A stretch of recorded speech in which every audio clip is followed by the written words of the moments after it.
मुख्यमंत्री डॉक्टर मोहन यादव की अध्यक्षता में कैबिनेट की अहम बैठक हुई, जिसमें महत्वपूर्ण निर्णय लिए गए। राज्य सरकार ने 7वें और 6वें वेतनमान के कर्मचारियों के लिए 3% महंगाई भत्ता बढ़ाकर इसे 58% करने की मंजूरी दी, जो 1 जुलाई 2025 से प्रभावी होगा।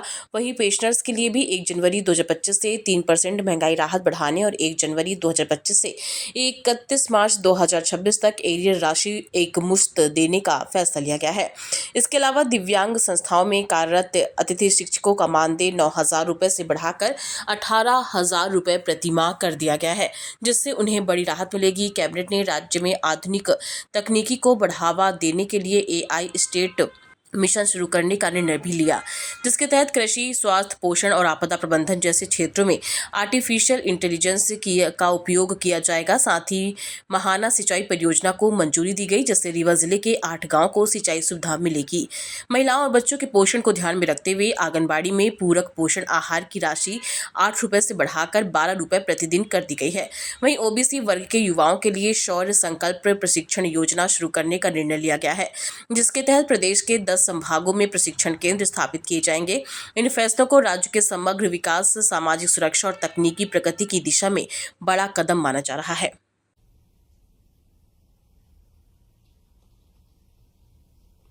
हिंदू नव वर्ष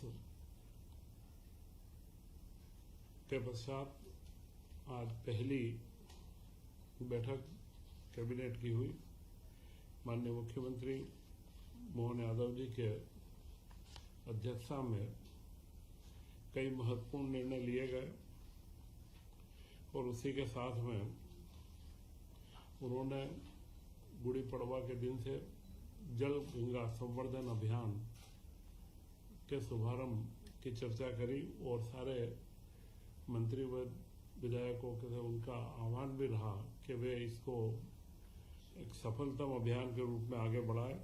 और इस अभियान में करीब 3 माह तक यह जल गंगा सिंचाई अभियान चलेगा और इसमें 2500 करोड़ रुपए की राशि खर्च होगी।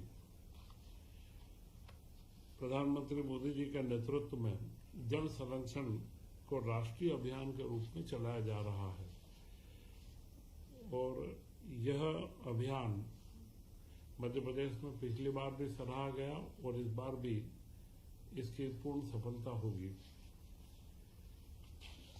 मुख्यमंत्री जी 21 तारीख को जयपुर गए थे। जयपुर में वहां के उद्यमियों के साथ में एक इंटरेक्टिव सेशन हुआ और उस सेशन में कृषि आधारित उद्योगों के संदर्भ में काफी अच्छी चर्चा हुई, क्योंकि भीलवाड़ा में कॉटन का काम है, तो कॉटन से संबंधित उद्योग व अन्य, और वहां पर करीब 400 से अधिक प्रतिभागी वहां पर एकत्र हुए थे, जिसमें टेक्सटाइल, फूड प्रोसेसिंग, लॉजिस्टिक और सब अन्य विषयों के ऊपर काफी गहन चर्चा करके 5,055 करोड़ रुपए के निवेश के प्रस्ताव वहां से प्राप्त हुए हैं। इसी के साथ मध्य प्रदेश ने एक महत्वपूर्ण निर्णय लिया है। मध्य प्रदेश के अंदर एक AI मिशन हम प्रारंभ कर रहे हैं। AI का उपयोग किन चीजों में हो और किसके अंदर हम प्राथमिक तौर पर आगे बढ़े, इसमें कृषि, स्वास्थ्य, पोषण एवं आपदा प्रबंधन में जोखिमों की पूर्व पहचान हम कैसे ले सके, इसके लिए एक स्टेट AI मिशन प्रारंभ करने का निर्णय लिया गया और इसके माध्यम से हमें लगता है कि हम मध्य प्रदेश में डाटा का संकलन और उनके ऊपर एक प्रभावी नियंत्रण करने में हम सफल होंगे। इसी के साथ मंत्रिपरिषद ने आज कुछ परियोजनाएं और कुछ योजनाओं के निरंतरता के प्रस्ताव भी पास करे हैं। वे सारी राशि 6,940 करोड़ रुपए के विभिन्न निर्माण व विकास कार्यों के अंदर मंजूरी दी गई है। इसी में सबसे महत्वपूर्ण है रीवा जिले की महाना माइक्रो सिंचाई परियोजना, जो 82 करोड़ रुपए की है। बाण सागर बांध का जो पानी अभी तक अनुपयोगी रहा था, उसको यहाँ से उपयोग में लेकर के 18 ग्रामों के 950 से अधिक कृषकों को 4500 हेक्टेयर भूमि में जिससे सिंचाई सुविधा प्राप्त होगी।